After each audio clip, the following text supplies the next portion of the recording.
You're listening to The New Paris. I'm your host, Lindsay Tremuta. It's the end of summer holidays, the city is slowly filling up again, and that means novelty is upon us. New schools for some, new jobs for others, or just the possibility that comes with a new season. I associate this time with new restaurant openings, events, and even pop-ups that will carry us to the end of the year. It's a return to life of sorts.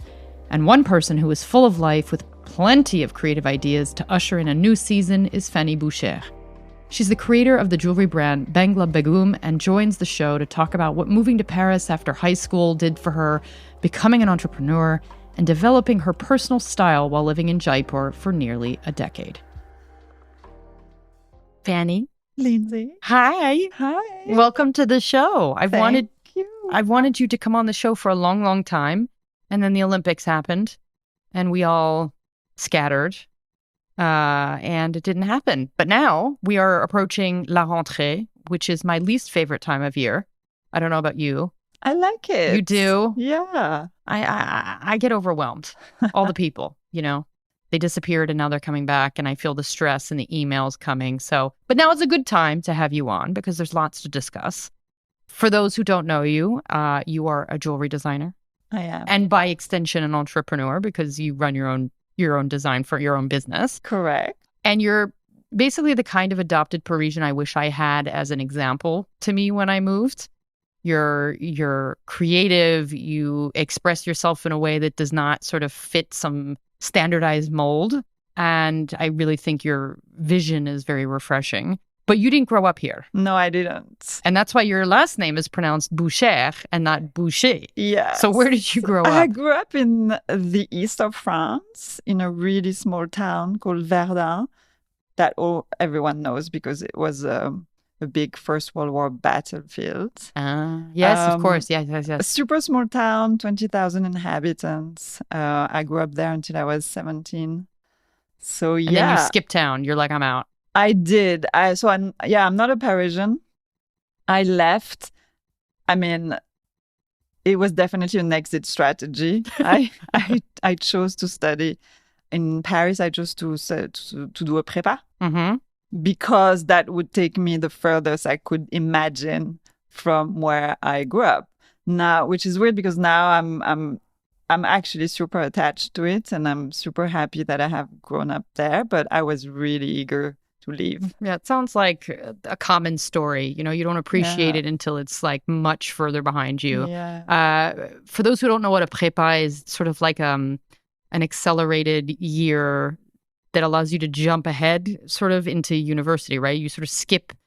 So you're not supposed, technically it's preparing you to the concours d'entrée for the grandes écoles. So like Ivy League schools. Yeah. And it's a sort of, it's a weird program where the best students of each year can apply. And it's free because it's France. Naturally. And you only have to choose if you're doing it in science or humanities. Obviously, I did it in humanities. Shocked. So yeah, it's a sort of hardcore 2 years program to get into the French Ivy League. And so did you know what you wanted to do after that, though? No, I just knew I wanted to leave and I was super nerdy. So I needed somewhere where I could, think and study and learn. I was really hungry for that. But no, I had no idea what I wanted to do. So after the prépa, you ended up in a university? Briefly. I ended up in India after prépa. Okay, so that gets us to, so you did go to a university for a time, but then you decided, how did the India bit come about? So I did prépa and my major was philosophy, which was not a super good idea. I think I chose this major a little bit. I loved philosophy, obviously, but I chose it a bit as out of arrogance because it was the hardest major. And when they told me, if you want to do it, we'll take you in the philosophy major. I was like, okay, I'll do it then. But it's a super hard major, and mostly it's not my quest. Right. The quest for the philosophical truth is a fascinating one, but it's not mine. I am more interested in beauty. And they meet at some point, those two quests, but yeah, it wasn't my... Beauty in what sense? Like the aesthetics of life and Yeah. and the world? Yeah, aesthetics, first of all, interested me more than what they call the quest of, Interesting. the truth. And yeah, and seeing the world was another thing. So basically after like 3 years, because I redid the last year of the prepa, of doing hardcore philosophy, I was like, okay, I'm super young. I was like 19. And, I feel that I have read all this text, like, I don't know, 6 hours a day for 3 years. And what they're telling me basically is that our senses are illusions and our only certitude is death. I am making it like concise and funny, but I was a bit like, whoa, I'm a bit young, to sort of learn how to die. Right. And I do want to use my senses. Right. So you're like, how could this be all there is? Exactly. So I was really damaged, by 3 years of such intensive work, because the French system, as you know, very different from the American one. Absolutely no emphasis on sports or any sort of like or encouragement, right? Encouragement or community or nothing. It's super individualist and it's super like intellectual. And so I was kind of damaged. I needed like some time off. So I went traveling with friends to India. Could have been Brazil. It was India. Okay. I may have stayed in Brazil 10 years if I had traveled there after my prepa, but it was India. So I traveled there with friends for a few months and I stayed for 10 years almost. Oh my God. I don't think I realized that it was that very first trip that got you to stay. So, but when did the jewelry thing happen? So like, what were you doing there exactly? Well, for 3 months, I was just traveling. Sure. But I have to say I had a very weird sort of like sense that I would stay. And then I remember one day I was in Jaipur with friends and we were in this... You've been to India? No, never. So in the bazaars, you often have these tiny stalls that sell fabrics to make the blouses and the petticoats, which are the skirts that go underneath the sari. And they're mesmerizing because they have like these hundreds or thousands of color swatches. And foreigners often buy them to do blouses and petticoats that they wear without a sari, which is not okay. It's like wearing underwear, basically. But anyway, so they are fascinating, these stalls. And I was there with my friends and we were like, oh, let's buy some swatches of these fabrics. And I remember thinking, I don't want to go home to France with 3 swatches of some colorful Indian fabric. I want it all. I want the whole shop. I want the whole thing. I don't want to just bring home a few sort of, shreds of something colorful. I want a colorful life. Because that's not the norm here, obviously. Oh yeah, no, that's Which is part of what I find so refreshing about you. Obviously, no one can see you right now. I'm looking at you, but you're someone who in the dead of winter wears, bright green and green pants. Yeah. And, some people often say like, but I don't understand. I see color in certain shops in Paris when I walk by. And it's like, I don't know that it's selling though. You see it, but it's not what most people are going to wear. Yeah. And so you're sort of whatever. This is what I'm drawn to. This is what I want for my life. So is that something that you really first discovered about yourself there? Yeah, I think so. And then I inherited it from this place for sure. It really enhanced my sense of colors and my taste for it. And I have to say, something I hear a lot is, but if you buy this color or if you paint this color, are you gonna get bored of it? And it's always like struck me like, why would you get bored of a great color? Don't you get bored of beige? Right. Like the people who live all more in beige. Likely to. What do we call that? Greige too? That whole it's the gray beige. Grayer, yeah. It's like very. To me, that's Berlin, right? All of Berlin is just gray and for monochrome, sure. and in a way that's even worse than Paris. But Okay, so you're like, I don't want to bring home just pieces of this. I want to be my life. And so that's when you were like, maybe I need to spend more time here. Exactly. Also, I fell in love with some really strange creature. So it helped. Creature. Yes. But that's for another podcast. Yeah, that's fine. And then, so I wanted to stay and I found a job. I didn't want to stay just to hang out. So I was in Jaipur, and a lot of people come to Jaipur to produce jewelry or fabrics. And I worked at this jewelry place, super famous jewelry place in Jaipur called the Gem Palace, where a lot of Western, for lack of a better word, designers come. And when I said that I wanted to stay with the job, I got a job offer. Wow. Yeah. Okay. So these people, most of the designers who produce in Jaipur, they need eyes to look after the production and to sample things. And in terms of gemstones, I was doing a lot of pairing of gemstones, and I was also doing gem buying. That was technically my first job, because Jaipur is the capital of gemstones. Interesting. Yeah. Within India or just globally? Globally. Okay. Oh, yeah. So we were a bunch of young girls in our early 20s who were employed by designers who wanted to take advantage of India being a place where you can cut stones or make amazing fabrics, but they didn't want to live there. Right.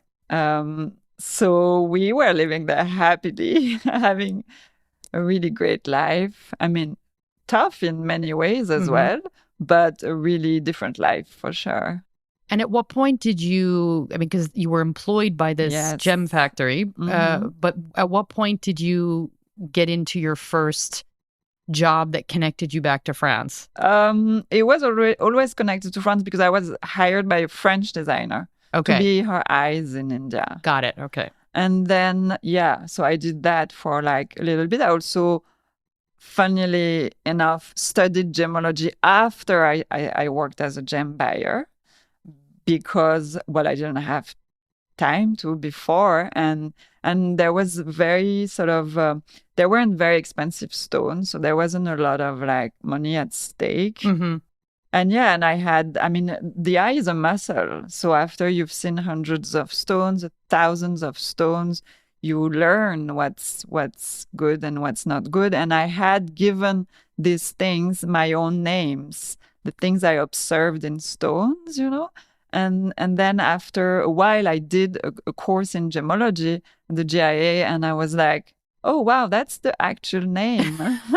Interesting. That phenomenon I had observed, but I had given it another name. But I'm happy to know the real name. So. And this was a course you did in India? Yeah. Yeah, okay. Yeah. So at what point, 10 years go by and you're like... Almost 10 years. Almost 10 years. What was the shift back to Paris? So I was... tired of fighting for everything.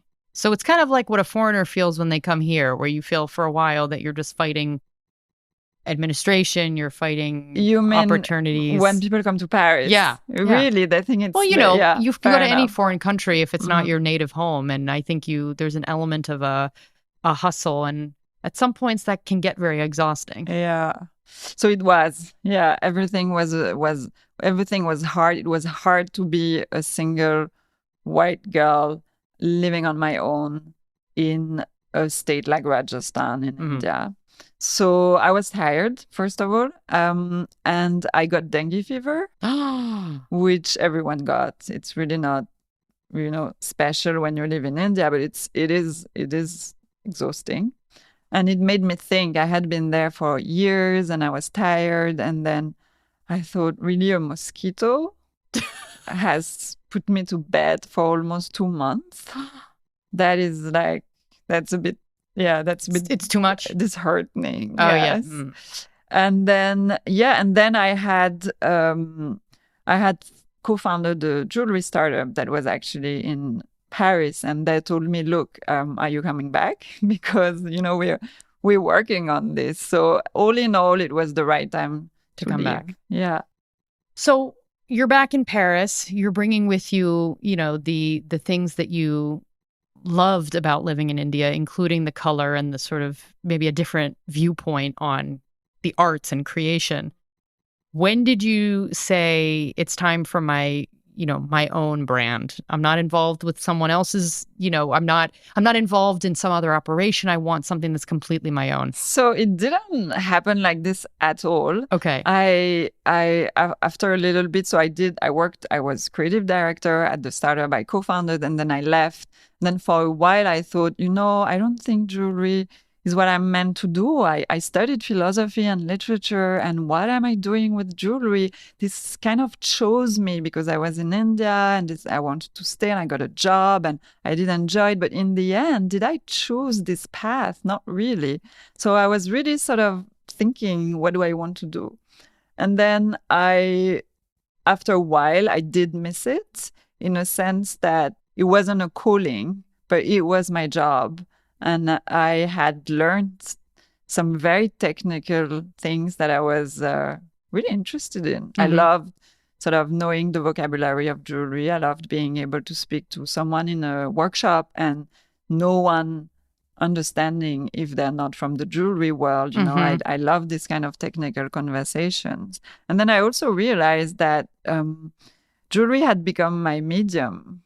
Like what I wanted to express, I could express through jewelry, and other people would write songs or write books or paint but yeah, it was a medium. So maybe after all, it could work. But the reason why I did my own brand also is because no one else wanted me.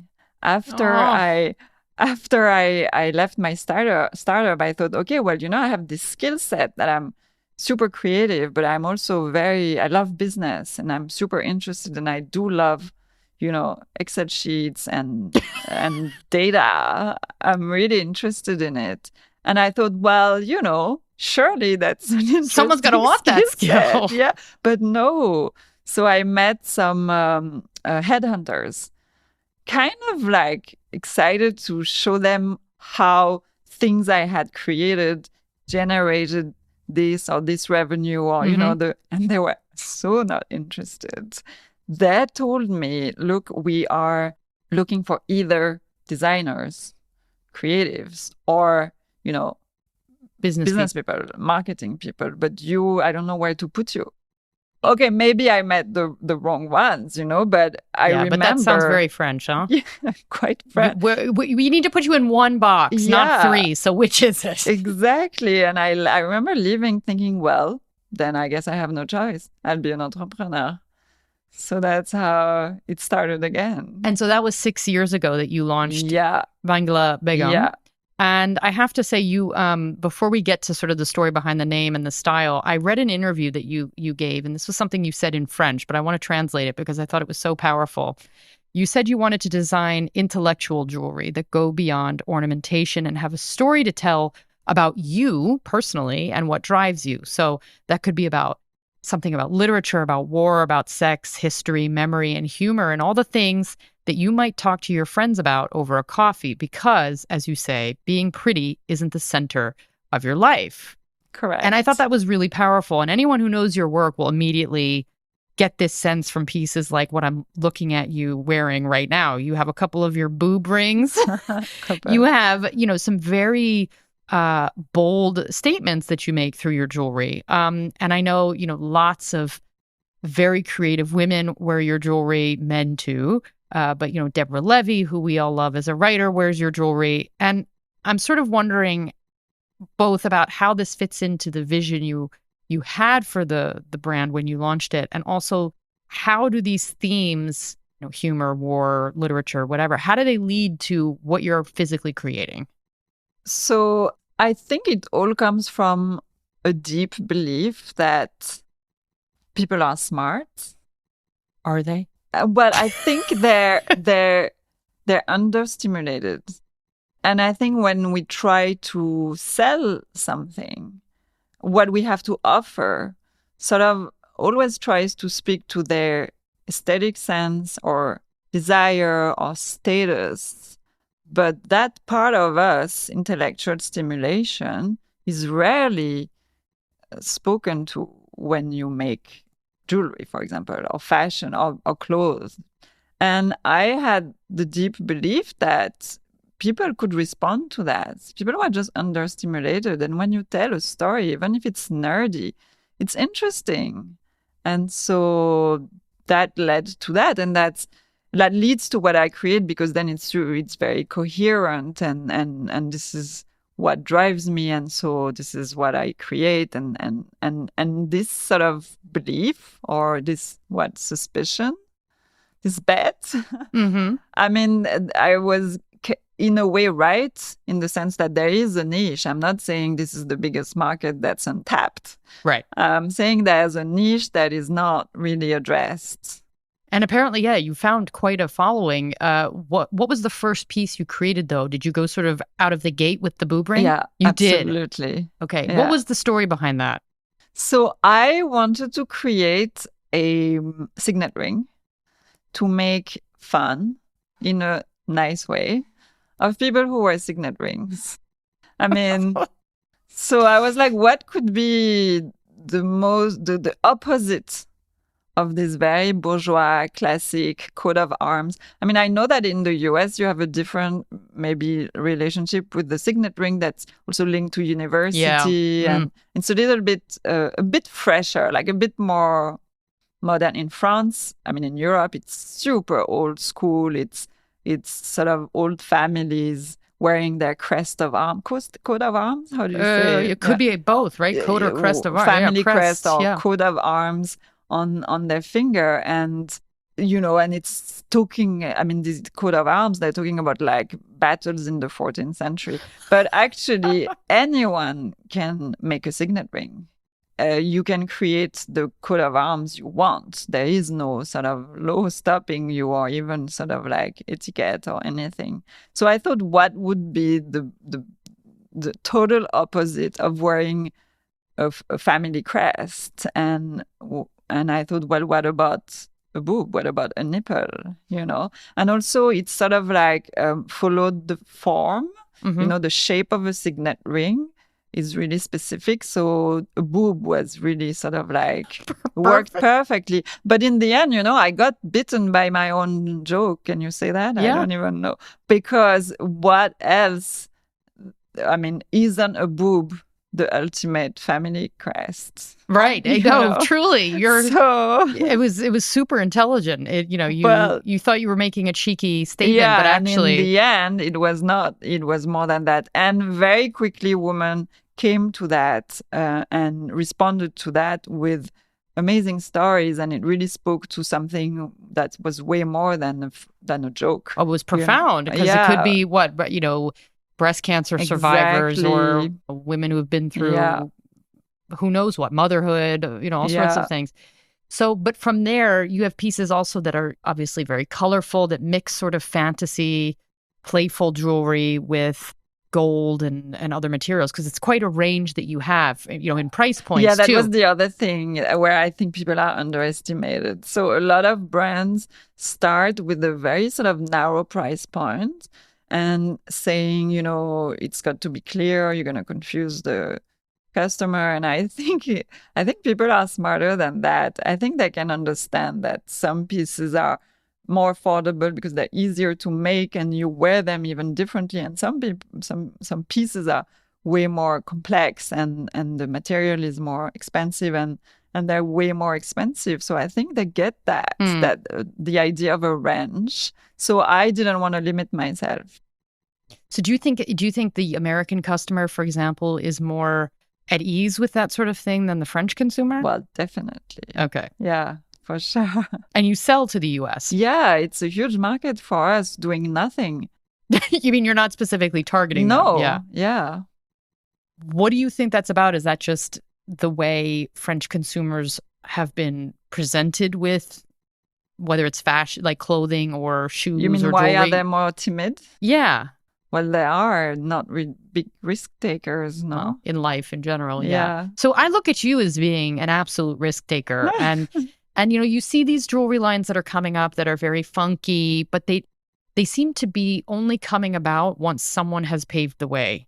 They copy, not copy exactly, but it's like they need, and you see this in food too. It's like people will follow some unusual cuisine or something that one person had the courage to sort of come out with. And then they're like, okay, this territory is now safe. Yeah. It works. So now I'm going to come out with something. But yeah, well, in business in general. in France, yeah. Yeah, well, in the world, I think that someone's like, there's a name for this, no?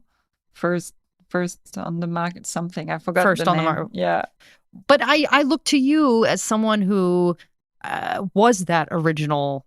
Thank you. No. But and also anybody, no one has, done what you've done and tried to do what you've done. But you get the sense that maybe there's a little bit more of a playfulness that's available in this jewelry space now. So I think it's also down to one thing that's underestimated, because a lot of people come to my atelier and tell me what I like about your jewelry is that it's unique. I have never seen this somewhere else. And I get this a lot. I get this and I love your world. These are the two things people tell me a lot. And I really think, because, I've worked in the jewelry industry for more than 15 years now. So I know how things are made. I know how it works.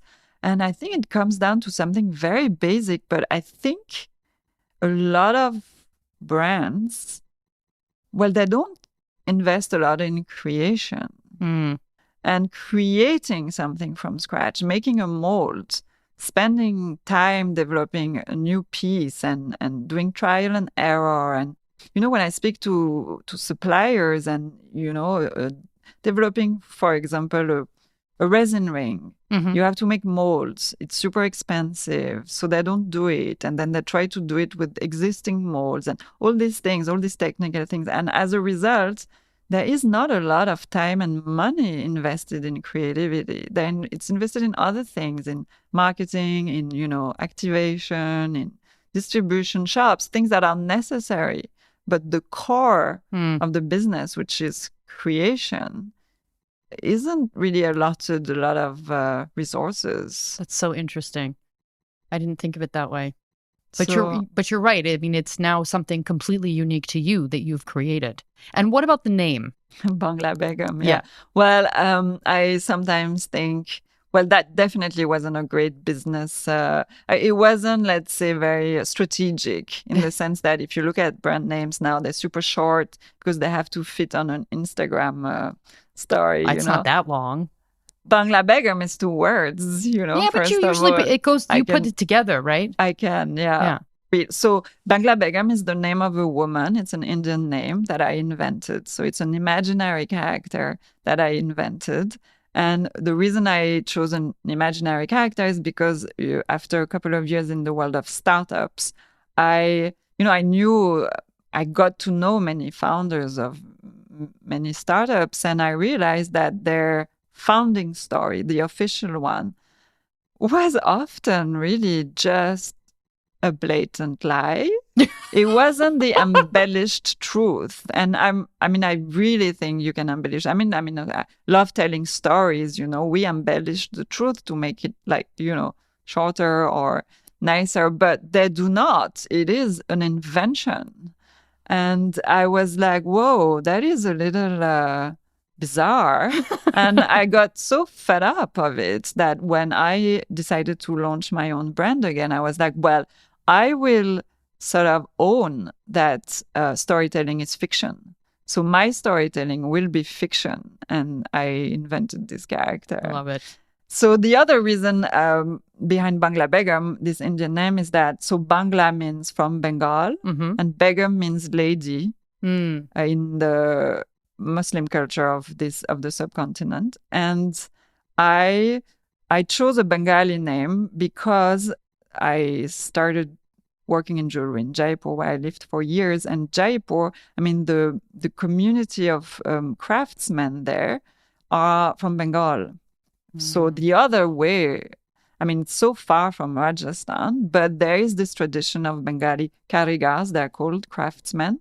And I learned with them, really. It's not like one of them said, come on, Fanny, I'm going to show you how it's done. But that's where, and that's the people from whom I first saw jewelry being made. And I wanted to honor that because there's nothing else that's Indian in my brand. It doesn't Right. really People, look Indian. I don't tell an Indian story, but it's where everything started. So I wanted one thing to honor that. Yeah. But you do use, these very interesting archival images in some of your marketing. Yeah. You have these very fun cards and stickers Yes. that, they look like they're, must be open source. Yeah, they're all open source. Paintings from the what? Some of them, yeah. Some of them. And I just think that there's an otherworldly, ethereal quality to the imagery, but also that fits with this sort of funk. I don't know. True. I do not know how to. I would say that I'm just not very anchored in France. Right. You're not. No, my world and my life and where I look to, it's not France, and it's also not the West. Like where I look for references and what's shaped me is the other way around. It's the other direction. And what about in fashion? Because I have to say, I think you're one of the absolute coolest. Thank you. Parisienne or non-Parisienne, whatever. And to me, you strike me as someone who maybe, as you said, maybe you had a more conservative, not in a belief sense, but like maybe a more conservative style when you moved to Paris, but you've really found your look, something that seems very particular to you. And I'm wondering if you ever felt kind of hemmed in by the Parisian mold as I did when I first moved. Yes, for sure. But I moved to India so young that it was always sort of like balanced by the fun and the colors of India. And I remember coming back to Paris when I lived in India, and first of all, all the clothes were black and gray, and I was wearing all these colors. But then also people saying, I bought this, people would say, I bought this pink skirt. And I, arriving from India, was like, what do you mean pink? Be precise. There are like 12 shades of pink I can think of, just like that. Like, can you just describe it properly?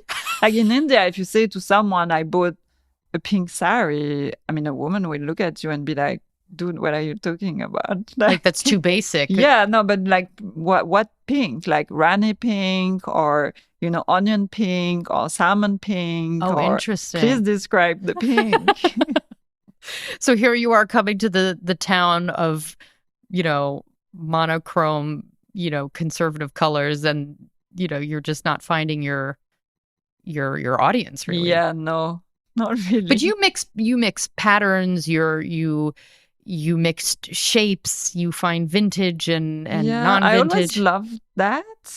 And in fact, recently I was speaking to this lady who I met when I was 17, I think, just arriving in Paris. So I was in prépa. I was living in a religious convent, like I was boarding in a convent, like a lot of students. And I was, I was reading 6 hours of philosophy a day. I was doing a German vocabulary with like a headlight early in the morning. I was like a proper nerd, And then she told me, I remember you when you were 17, you were so superficial. And I was like, wow, amazing, like interesting. So something came undone in those and years. I think what she meant, maybe I was just like unbearably superficial, I don't know, but I think what she meant was that, I was hungry for all this. I was arriving in Paris from a small town in the east of France, and I was hungry to read and to learn and to like have this like professors and everything, but I was also hungry for, the beauty of it and the fashion and everything. So you today see yourself as someone who sort of has combined all of these different experiences, because I would say there's philosophy in your designs. Yeah. And a little bit of politics too. Yes. And you do this very sparingly, but in a way that lets everybody know how you really feel about something. Absolutely. You had these stickers that you were basically just giving out. One against Darmanin. Yeah, Darmanin Cacaboudin. Voilà, Cacaboudin. Like my masterpiece. And for those who don't remember, I've talked about him quite a lot on this show, being the interior minister.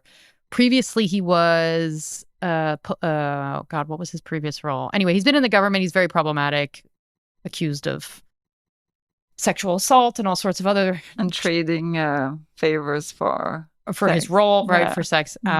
So really class act. And you gave out this sticker, and it's true. There's like a real distaste for this man, and so you sort of tapped into that.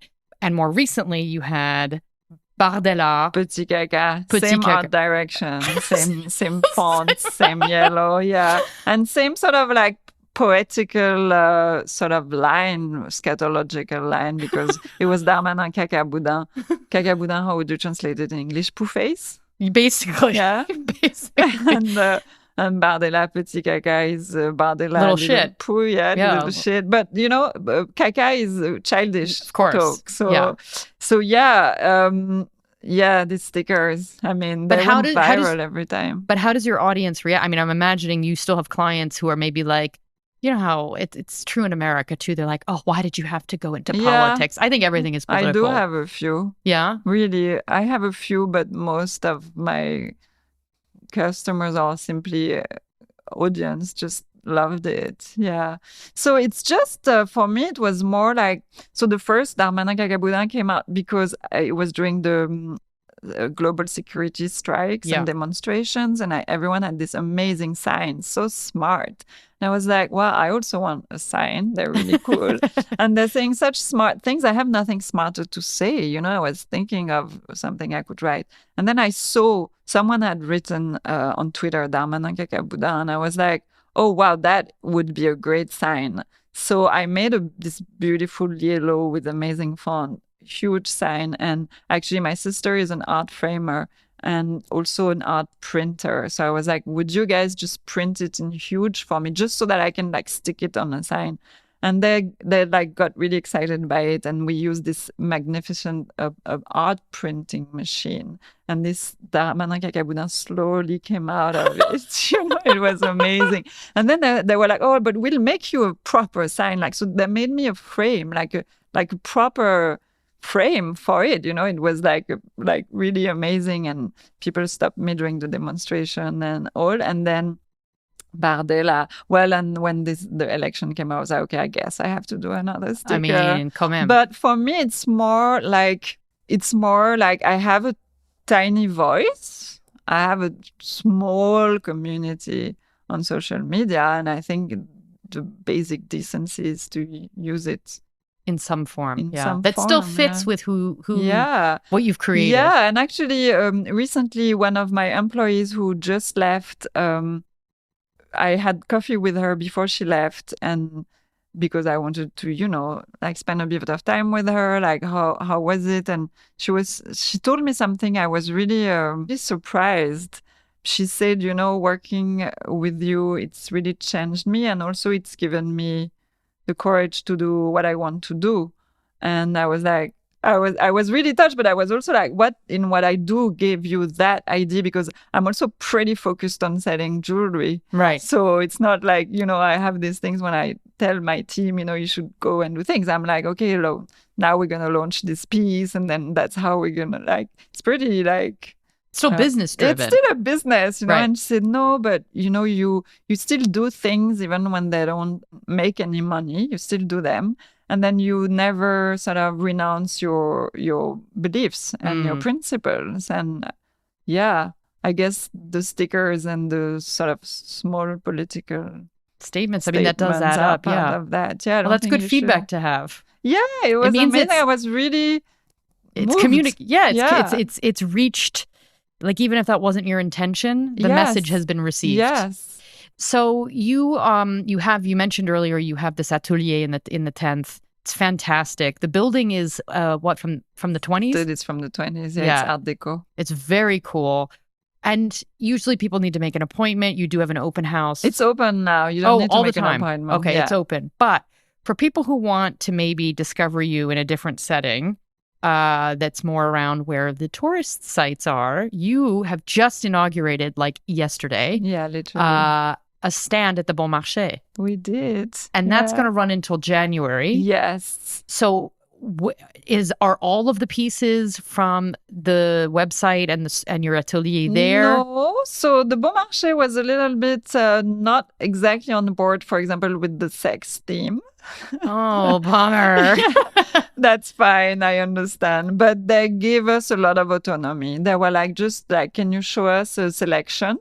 And I showed them a selection and they were pretty much, okay, that's fine for us. And we're given a space and we can pretty much put what we feel works there. So the boob ring will not be there. Yeah, the boob ring is there. Oh, okay. Because that's not, I mean, that could be. Yeah, well, it's there. We have, so, you know, I made this bracelet that says fuck me. Oh, so they were like, maybe not that. And also I have a signet ring with a dick on it. Oh, and they were like, right. Maybe not that. Right. Yeah. Okay. So there was a tiny bit of censorship, but for the rest, so the first 2 months we're in this exhibition that just opened. That's Paris.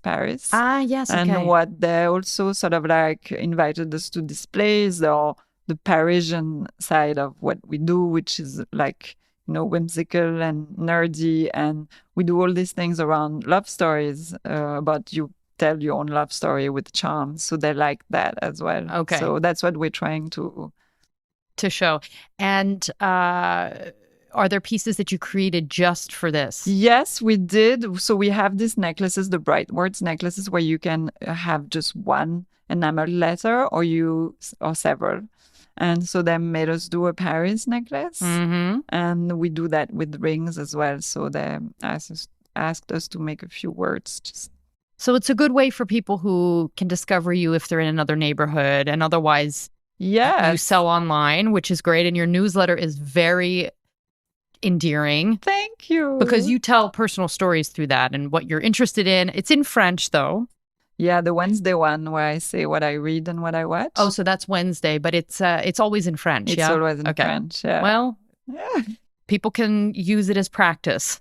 Correct. And just to conclude, I'm wondering if your brand was a book, because we're kind of a podcast of big readers. It's hard because, you know, I'm obsessed with books. It doesn't have to be only one, but like if there... So I think if my brand was a book, it would be probably a book by some weird Eastern European writer like Léo Perutz or Bohumil Rabal, or maybe Enrique Villamatas, who, I mean, they're not like my absolute favorite if I should take 3 books on an island. I think they represent what I do. Like they're both, 3 of them, you know, a bit strange.